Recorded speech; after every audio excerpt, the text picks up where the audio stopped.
Hey you guys, welcome back to Michael Clarida Arts. Today we're going to do something that I love to do, and I say that a lot, especially as it pertains to drawing, but of course this is a drawing channel. So today, after I've already done a almost full day of work, what I like to do is I like to take little minutes for myself. And those minutes for myself ended up being pretty much everything you see behind me. So a lot of the things you see over here, up here, all the stuff over here, all that is going to be minutes for myself. And that is basically sewing back into myself and my skill set and my personal artistic development to be a better artist. And I thought for a moment since, I've got a few minutes, I might as well go ahead and do like a doodle. There's no real difference between, I call it sew it back into yourself, but it's actually doodling and coming up with ideas, coming up with whatever it is, stories, picture stories, or whatever you decide to come up with, and instead of putting them in a sketchbook, which I do, I have traditional art, as you see over here on the left-hand side there, tons and tons of traditional stuff. But today, just because, I've got my, my main computer, my work computer in front of me, and I've got my camera in front of me, I just decided to go ahead and have a little bit of fun, doing a sketch of a bear. So let's go ahead and get started with the sketch. You can see he's my lovely character. It's my desktop. My lovely character, Beans of Franken Beans. He's a alligator from Louisiana who just loves having fun. So we're gonna go File, New. And then we're going to come here, 18 by 12, that's fine. And we're on a gray background. Over here on the right-hand side, we're going to add a layer. I'm going to go ahead and add a layer. Okay, and we're going to full screen. Just so you guys can see it better. Today I'm going to be working, like I said, in Photoshop. Photoshop's really good at, hold on here, where is my special sketch drawing brush? Photoshop is really good at pretty much everything, right? It does photo manipulation, it does package creation, it does, you can even animate in this program, but what I use it for primarily is a drawing tool, digital drawing tool. And it does really well. It's fast, of course, depending on your machine. I'm working on an M1 Mac Mini I purchased, gosh, a year and a half ago. And it's been fantastic. So you can see over here on the left-hand side, I've got a myriad of brushes. I probably use maybe 3% of them. At one point in time, I had like an addiction to brushes. I need to have as many brushes as I can in Photoshop, but the reality is I only use about 3% of them. And this is one of them. Yeah, if you guys recognize this brush right here, I use it a lot in my videos. And I've modified it. So the original root brush that this came from is this brush right here, the Pastel ZBrush inside of Aaron Blaze, Creature Art Teacher. Aaron Blaze, Custom Brushes 1. Now you can get this whole set for free. All of these brushes in his custom set 1, which includes the Pastel ZBrush. You can get that for free if you go to creatureartteacher.com and sign up for their newsletter. This is not a plug, but I've had so many people ask me about that brush. There you go. Now you know. Okay, so what am I doing? Drawing a bear. I love, like I said, doing, I love drawing. I love creating artwork. I love just enjoying my day and not stressing out about all the deadlines that I have and things that basically, will inhibit me from enjoying my day. I used to work at a studio, and actually I've worked at many studios, and there's always a ton of different responsibilities whenever you're in an environment like that. And I basically got to a point in my career after 10 years that I didn't want to work for a studio anymore. And you're like, well, that's convenient. Well, I say that with kind of tongue in cheek because I went from one studio to another. But in the second studio that I was at, I ended up being a freelance contractor. So I kind of made my own hours and I could take jobs on the side. And, I basically became my own boss. And that's really cool because that was something that I had wanted to do for a long time. And the opportunity arose, and I stepped away from one studio and I became an independent contractor. And I ended up going to work at another studio in house. And it just so happened that second studio was Disney, and I was an in house contract illustrator for Disney for just over 2 years. Previous to that, I worked at a studio in Orlando, and we did primarily apparel. So I came from an apparel background. And, with that, I learned a lot of different things that really gave me an opportunity to develop so many different types of skills, bow staff skills, ninja skills, all those skills. I'm just laughing. I'm kidding. I actually got the opportunity to develop my digital art skills as well as graphic design skills because in the studio we had to do so many different projects. If you work in apparel, you'll realize that you're not just an illustrator, you're not just a designer, you're not just a logo creator, you're not just an animal guy, you're kind of a catch-all. And in that environment, I was able to work for, of course, Disney, but also Universal Studios, Marvel Entertainment, Pixar. I mean, we had contracts with Disney, we had contracts with Universal. Hard Rock was a huge client, Hard Rock Cafe. So if you bought a Hard Rock shirt in the past 20 years, you probably bought one of my designs. Um, and pins and so many different, oh gosh, it's hard to fathom how many different projects I worked on. But like I said, it gave me the opportunity to hone in on uh, being able to create art quickly because, of course, whenever you have a client come, it's always an emergency. It's always an afterthought whenever it comes to apparel. And I just, I didn't do just apparel. Like I said, I did so many different, I did helicopter wraps, car wraps, I did logo creation, package design, we did toys, we did plush, we did, just backpacks, hard lines and soft lines. And it just gave me that skill set of being able to create art pretty quick. And I was very fortunate to work around some wonderful people, some not so wonderful people, but that's the way it goes when you work in a studio, but also some wonderful people that were very encouraging. And, I was able to develop that skill set at that studio in Orlando. And that gave me the opportunity to get the job there at Disney, which at Disney, in a 2 year period, a little over 2 year period that I was there, I did so many different types of projects. When they found out that I could do so much, I was doing collectibles, I was doing 3D work, I was doing pins, I was doing plush, I was doing, of course, I did very little apparel, which is kind of interesting.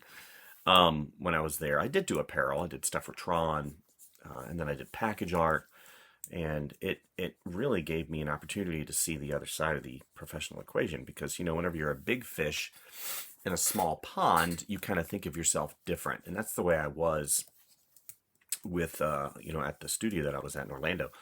Now, whenever I ended up going to Disney, I saw a different caliber of artist and illustrator, and it was humbling because they do things different at Disney. They do things different. And a lot of people there came from animation background, right? Whenever Disney closed their studios in the 90s, a lot of the people that were in the animation industry kind of segued over into product design, right?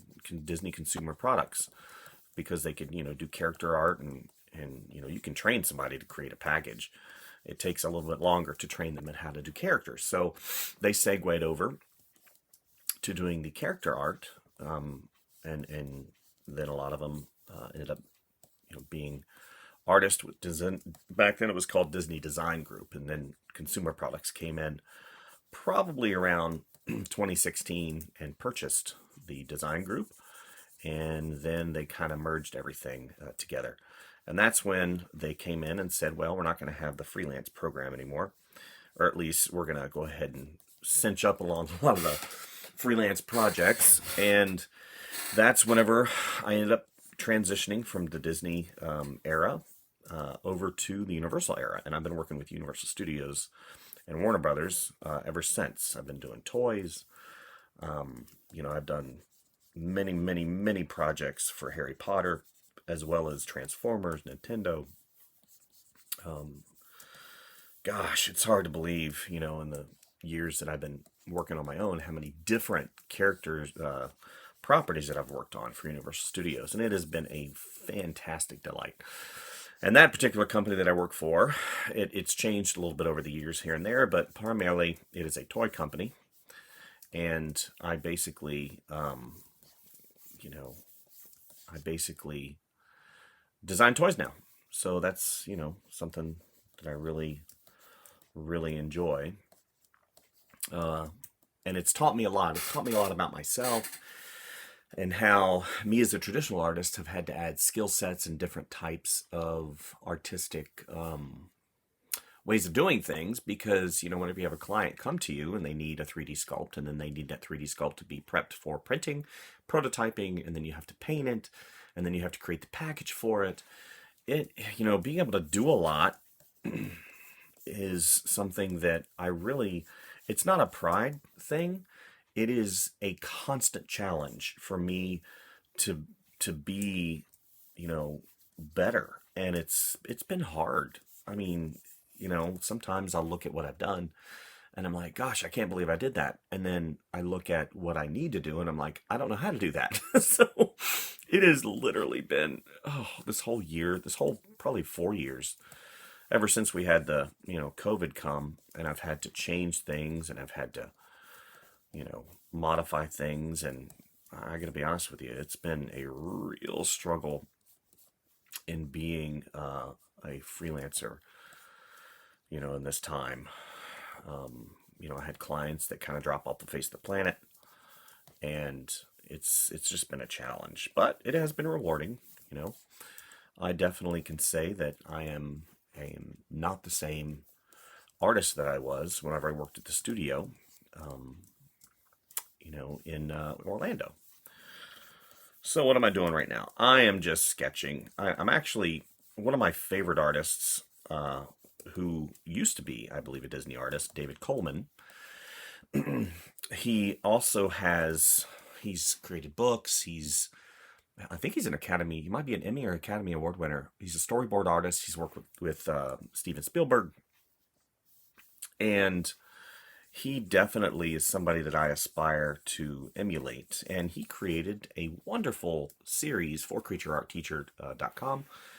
And go over there and check it out, because he teaches you about, character creation and storyboarding and stuff like that. I don't know how much his course is.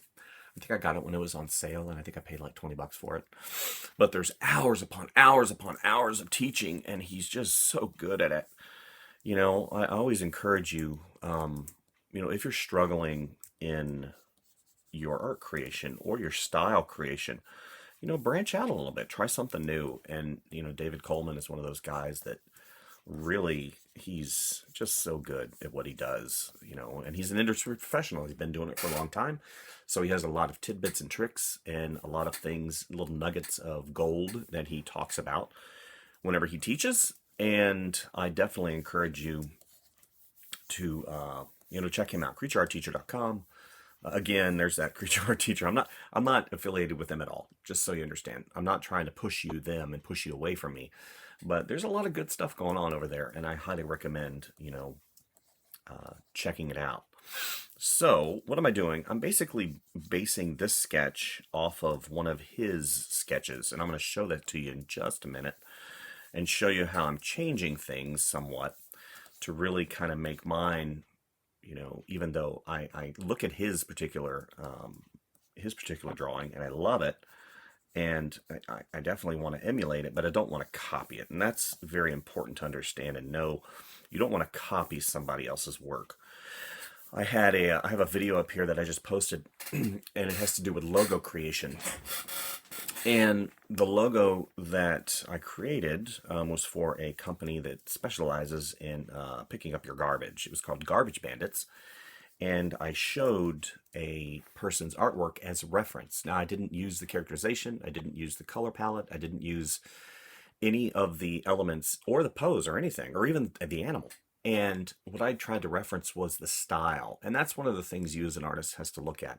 You have to look at something that's attractive to you and then pull the elements out of it that you like. As far as David's stuff, David's really good. David Coleman's really good at animals. I am an animal guy. And of course, I'm going to really gravitate towards his particular art in general because I'm an animal guy. And, you know, I definitely, I'm trying to get this right. This right here is one of those situations where I want to look at the piece that's in front of me. Here, I'll show it to you really quick. So here's the artwork that I'm looking at. Let me go ahead and F. Here's the artwork. Here's my sketch. And here's the artwork that I'm looking at. So you can see both are bears. Both are kind of in a business pose, but I'm changing mine up a little bit. I wanted mine to have a little bit more sinister, and he's going to be a doctor. And this particular bear is holding a hat. And even though I like that, I wanted to put his hat on his head. So you can see, even though there is somewhat of a similar pose, it is completely different in context and storytelling and style. So that'll give you a little bit of visual reference of what I'm looking at over here on the right-hand side. Yeah, so that's what I'm doing. I'm just literally sketching. Now, sometimes I'll draw from imagination, and sometimes I will pick a style, and that's exactly what I'm doing today. I picked a style, and David's stuff is wonderful, so I'm just emulating that style. No, I didn't want his shoes. I want his shoes here. Yeah, so this is kind of what I do. I'll sit down, you know, late afternoon. Right now it's about 3 o'clock. I've got my wonderful cup of coffee here. I've already had a full day of work. I've been up since 5:30 in the morning, and I've already really just kind of expanded out and just started sketching and drawing after my full day of work. So he's going to be holding like that. Sometimes it's easy just to simplify what you're doing. He's going to hold a briefcase, and I don't, maybe he's a, there we go. So he's got that in front of him. He's got all these things kind of pointing in, and his head's kind of pointing down too. So that's what I'm basically doing. And he's got his cane. Let's get that finger coming under. This big finger comes up, up, up. And you see I'm moving all around trying to finalize his pose. So he's in a 3/4 view, but this right here, he's kind of looking over his shoulder to kind of give a little bit of suspense. And then this right here is tilted in this direction because I've got this whole arc going over. And it could actually be a little bit more. And I probably, after I get this gesture sketched in, I will probably modify it just a little bit more to push it, right? I want to push that pose a little bit. His arm is quite large. Whoop, my computer just froze. And, oh, that's interesting. Okay. So I've got this. Here's his collar. Okay, so now I've got to get some logistics solved. So here's the collar coming down. Okay, there's the other collar coming down. Again, I'm looking over there at the reference because I like the pose, but I don't want to copy anything. So everything's okay. Even at this stage, what I'll do is I'll put a little eye shine in there because it gives him a little bit more life that I can draw from. It helps me. So here's his briefcase. So let's come over. Maybe it's an attaché, right? An attaché briefcase type deal. And he's got his fingers that come around, kind of gripping it right here. That finger is quite large. Maybe that other one comes around here. Maybe not, comes around. So you can see in terms of thought process right now, everything's being roughed in. Okay, so that other foot comes here. So this one comes this direction. A lot of the weight, see the weight comes, here's his arc, and then that weight comes right here. He's putting a lot of weight on this front foot. So I need to show that it's got a solid base. Yeah.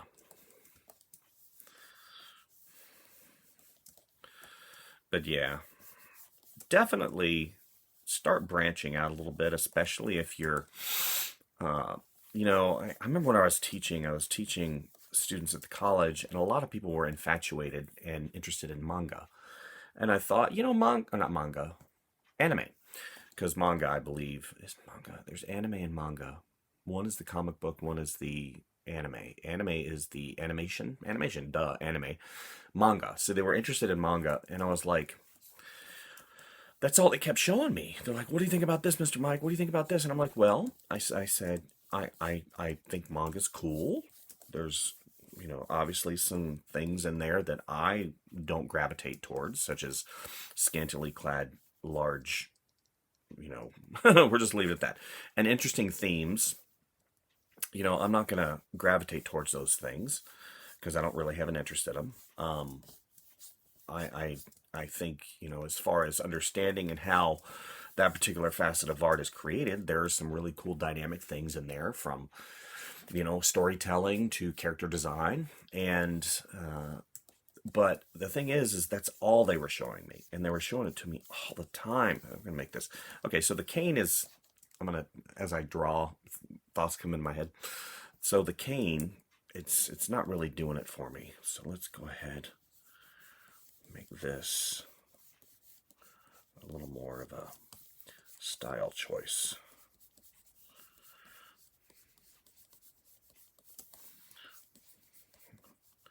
Still keeping the form in the same universe, but curving it up just a little bit. I wanted to have a little bit more character to it.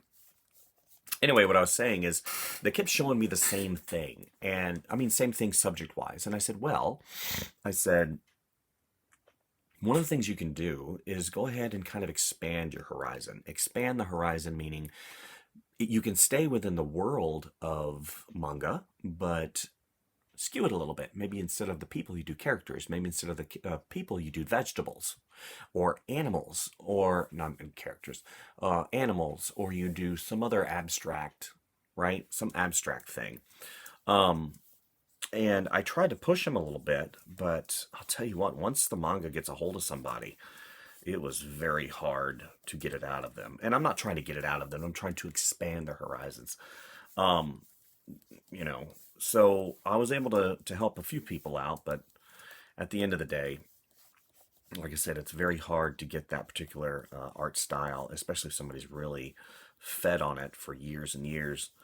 And nothing wrong, you know, like I said, there's nothing wrong with it as long as you don't, that's not just like the only thing you do.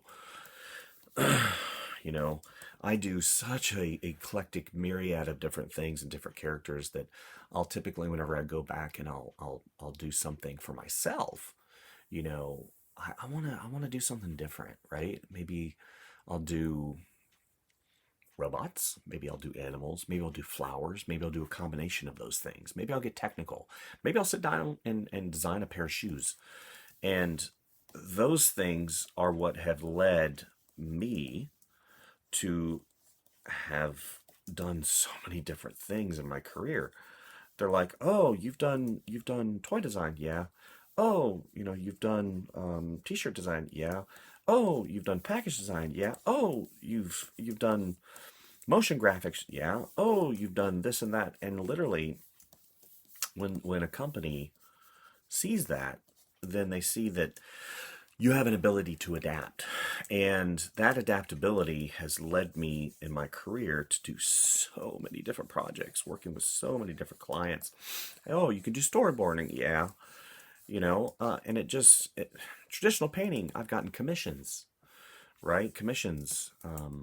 Even recently, I did a wonderful commission for a client here in town, and it was a traditional painting in acrylic of an elk, and I had such a good time. Oh gosh, I can't even. It has been a hot minute since I drew or painted anything in acrylic, and let me tell you something. It all just came back so quickly. It was just joy. It was joy incarnate.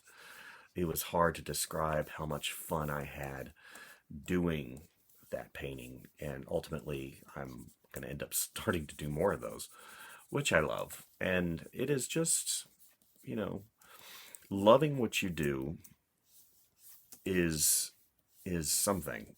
It's something amazing. Having a career is good, don't get me wrong, but loving what you do and really being able to stretch and expand and do those things is uh, is a delight, you know. And yes, I have done some manga, but it didn't inhibit me from exploring other areas of art. I definitely respect manga for what it is. I definitely respect a lot of the other art styles for what they are. And there's no harm or no shame in trying different things, um, and exploring, definitely. So now let's bring that other drawing back in, just for context. Okay. Oh yeah, I want to put a little hat on him. That's right. I want to put a little hat. So let's go ahead and we're going to copy paste. Oops, I can't do that, can I? Can I? No, can't do that. Let's see if I can do this. Copy, paste. Oh, yay. Okay. So we're going to put this to the side just so you can see. I'm going to get rid of that. Okay, so I love his. I mean, his is so beautiful. But mine's got a little bit more attitude to it. So we're going to go ahead and punch this out. Now, again, this is a rough sketch. This isn't meant to do anything other than to be rough. I have I don't know if I want to make his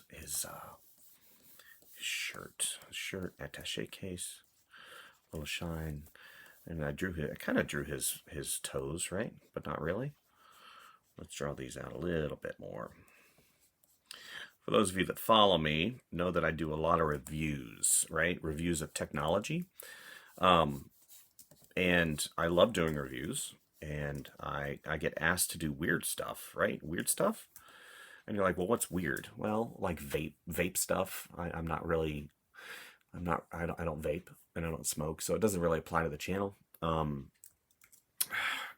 I haven't even saved this. Oh my gosh, I'm like in the zone of scariness if you haven't saved it. So we're gonna go Frank. Fun, because Frank is drawing. So Frank, fun, Photoshop file. Frank is my bear, and he is part of Frank and Beans. Let's go ahead and get that. So you can see similar in structure here, but a different pose, different style drawing. But I like the girth. That's a fun word to say. I like the girth, and I like the hand positioning of this. So we're going to go ahead and put a hat on him. Let's go ahead and decrease the size, canvas size. We're going to do 15, making sure. Okay, so now we have a little bit more. I'm going to go ahead and make that layer, or make that a separate layer in case I don't like it. So first thing I like to do, so right now you can see I've got nice real estate, right? And you're like, well, how are you gonna emulate, how are you gonna draw a hat? You don't have hat reference. I do have hat reference, but I've drawn a lot of hats in my days. So basically, I have a base. I can make it a little bit smaller. So once I have that base there in a three-dimensional, so you can basically do this if you want. just draw. Hats are really simple to draw. Okay, basically a cylinder, right? Okay, so then I come back and come back here and I look at that hat. It's very simple. I like the way that one looks, but let's go ahead and do this. Have it curve around.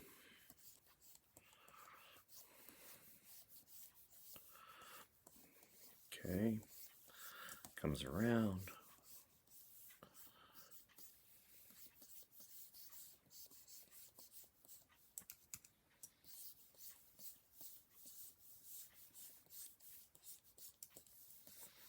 Good.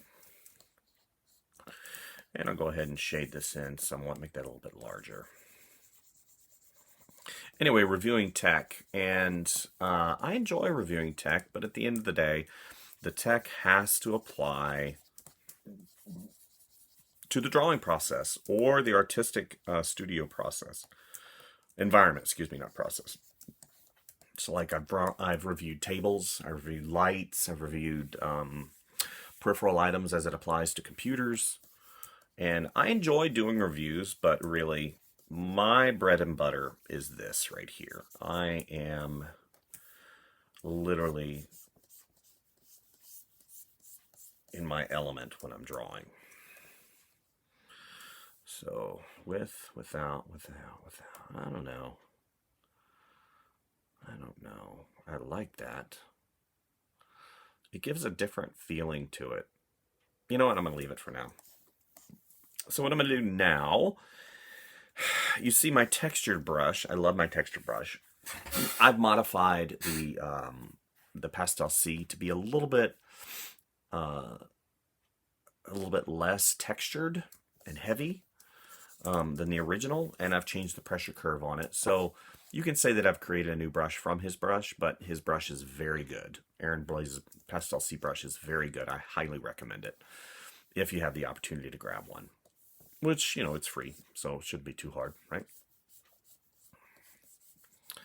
All right, so now what I'll do is I'll go to one of my other brushes, which is from Loesch. This is the Loesch Soft Shade. I'll turn that taper off. And what I'll do now is I'll think, okay, so here's the light.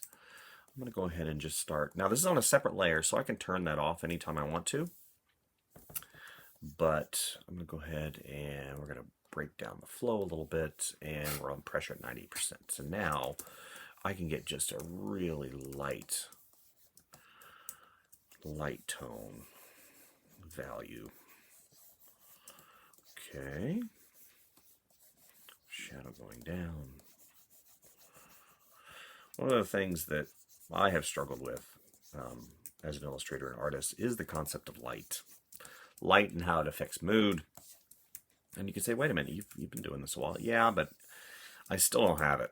And I know I don't have it. And I struggle with it. And that's why I'm constantly improving. I actually purchased a book recently. Where's my book? I'm a big book guy. I know, some people are all about the internets and whatnot and not reading. I'm a huge reader. I read all the time. I've got a chair right here that I read in all the time. And I just really enjoy just taking a moment and again, sewing into myself. I'm not trying to be selfish, but when you're giving out to somebody else all the time, it's good to just sit down and read something, and that's what I do. And right now I'm reading about light and how it, drapes forms and how reflective light and different light sources and how it can affect, your illustration in a positive or a negative way, and how most illustrators and artists really don't know how to use light effectively in their art. And they kind of fake it. And I don't want to fake it. I want to know. And it's going to take me years to do it. Then it'll take me years to do it. And that's fine. That'll just be part of my learning process. So, okay. All right. We got simple shadows here. Get a little bit more right here. Here. Okay. So you can see this particular illustration in spirit comes from that particular illustration. Let's do this. Let's make it really dark right here. But it's definitely different.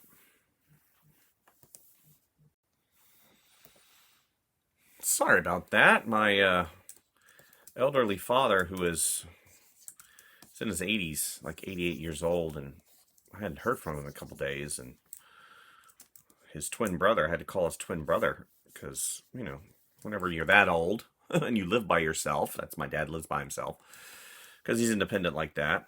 You know, we lost my mom back in 2012, and he's been living on his own since then. And I call him about once every 2 days, and if I don't hear from him, or if he doesn't pick up, then, you know, it's good to call him. So I want to give this guy something a little bit, you know. You see David has put in this checker pattern. What the checker pattern does, and first of all, it breaks up this large dark form and it gives it some texture and some context. You know, he's got a hat, he's maybe going for a business interview, maybe he's going, you know, for the first time to, maybe he's on a date, right? You got to think about story. You know, my guy, he's got his hat, he's got his briefcase, he's got his eclectic cane, because the cane comes from the woods, right? It's always fun to inject some type of story element or some type of dichotomy, right? Characters like conflict. You like conflict whenever you see a character. Either conflict or a dichotomy of design. And dichotomy of design means maybe you have a very large, boisterous, kind of a beefy lummox type character, somebody that would maybe be protection for a smaller guy. And maybe the lummox has really thick glasses, you know, and you know, and he likes collecting toy unicorns. So you have that dichotomy of characterization, and that right there gives a little bit more depth to the characters, even if it's at face value, and you're not diving deep into his history.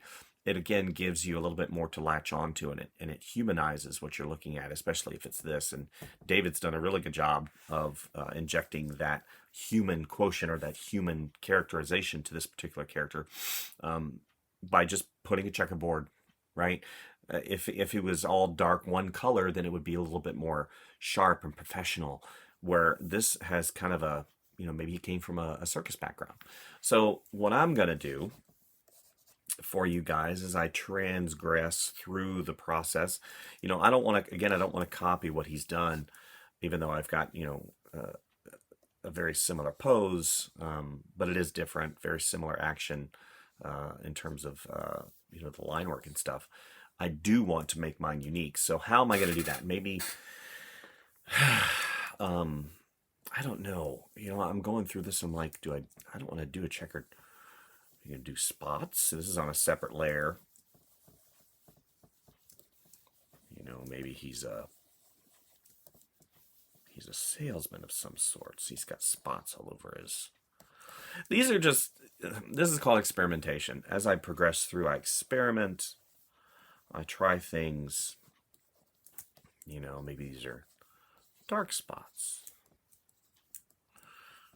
I don't know. Again, I'm trying to inject something different into him. Maybe he's well, Frank was a circus bear, so maybe that works, right? Maybe it does work. So that's what I'm doing. Okay, he's going to have spots.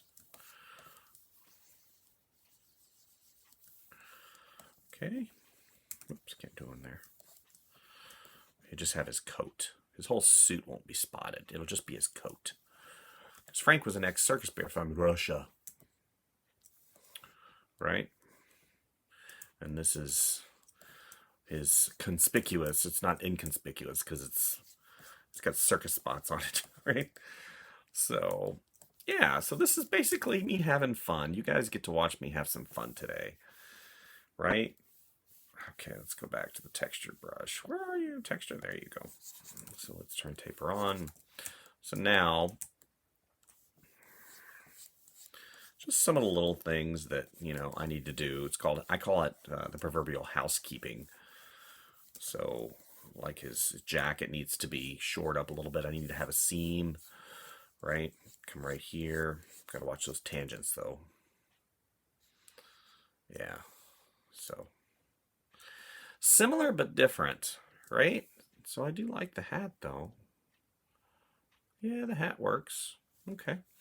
So let's go ahead. What I'm going to do is I'm going to go ahead and get rid of David's piece because I've used it. I'm done with it. I don't need to see it anymore. Now I've established who my guy is. So let's go ahead and we'll make all these nice and tidy. So this is basically, I've created my character and also done a slight value study, right?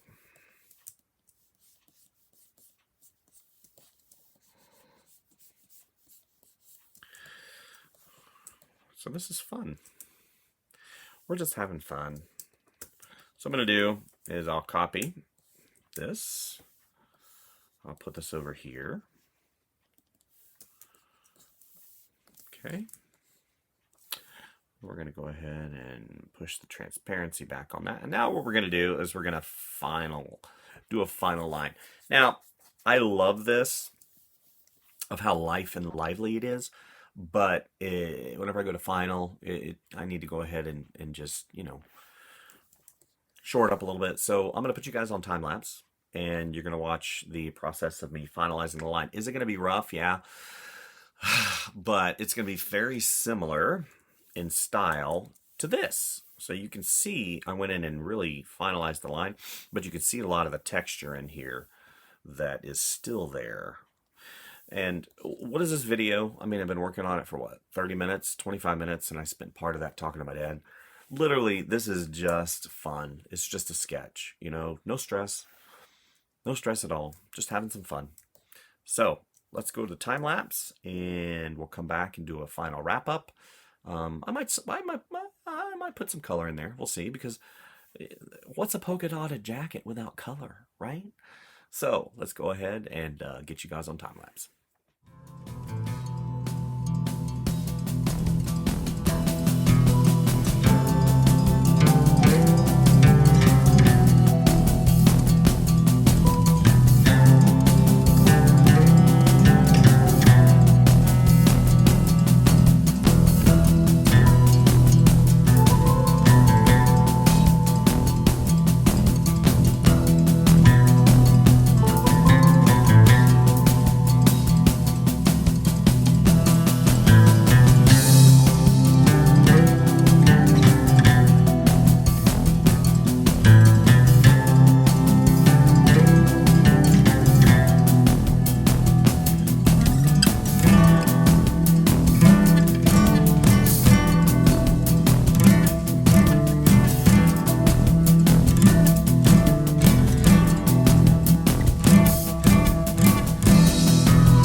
And here's where I landed with this particular sketch.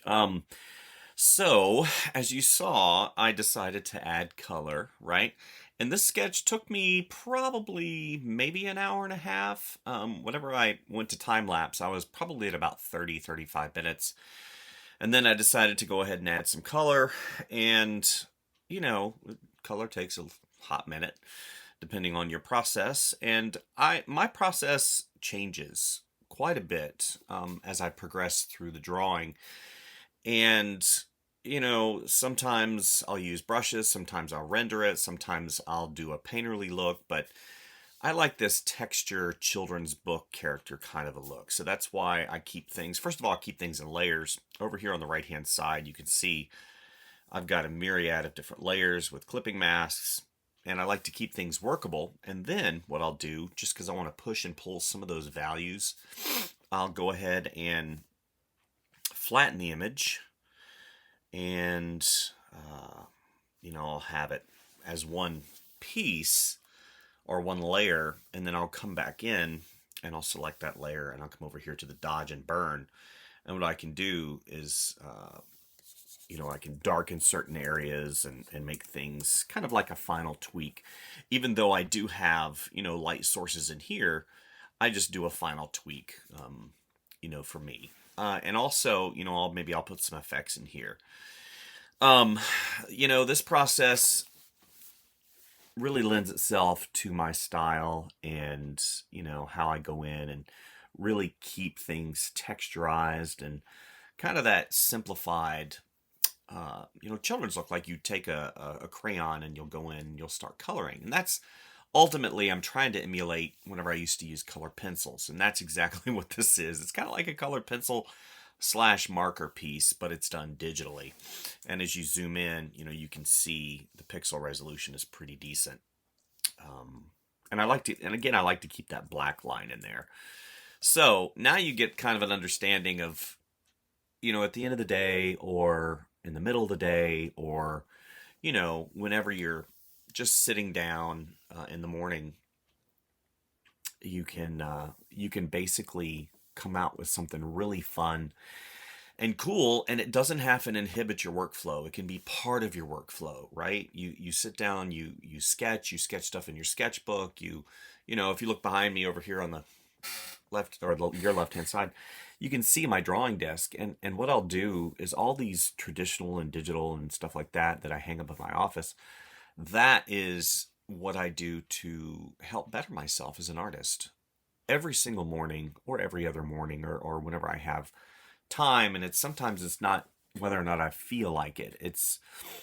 I always feel like it. I always feel like, sitting down and drawing and creating and investing back in myself. And it kind of sounds selfish whenever you say it and that, but whenever you put it in context is you're continually learning and you're bettering yourself as an artist, and that's only going to benefit your professional career, right? As you progress through. I always say the only difference between a professional and a person that is not a professional is whether or not you get paid. But that's not really true because, I got paid for art whenever I was in college and in high school, and I wasn't quote unquote professional. But having the understanding that you kind of haven't arrived and you're continually learning, and maybe you're watching tutorials, maybe you're learning how to use a different program, maybe you're here's a new style. And that's why I kept referencing David Coleman's drawing, and I still have it here in the window. I referenced that style because I love the way David does things. He's always about story, character, and definitely look him up. Google him, David Coleman. He's probably got a YouTube channel, and like I said, he does have quite a few tutorials on creatureartteacher.com. I don't have any affiliation with those people at all, so I just like his artwork, and I definitely want to help him out because what he's doing is great, and I think the way he teaches is really good, and I'm always looking for really good teachers and people that I can absorb their knowledge, and that's ultimately what this channel is about. It's about showing my path, showing and conveying my interests and showing how to do things and based upon personal experiences and that's ultimately what we should do as artists is encourage each other. You know, I see so much tearing down these days of each other and that's just not good.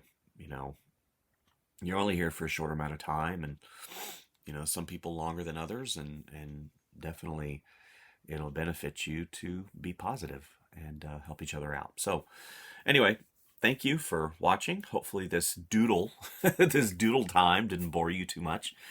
And I definitely am interested in translating this particular process over to a teachable video series that I can then release to you guys and you can have it you know, you can have it for a small fee, $3 to $5 per video. So hopefully you guys will support me in that. So anyway, thank you guys for watching the channel and like and subscribe if you like what you see. I've got more videos on the way. And go out and draw something good, and draw something fun, and explore outside. It's not all about being in the studio all the time, you know. And don't stress about the small things in life, right? Just enjoy your journey and create something fun and happy, right? And happy. So thank you guys. We'll see you next time. Bye.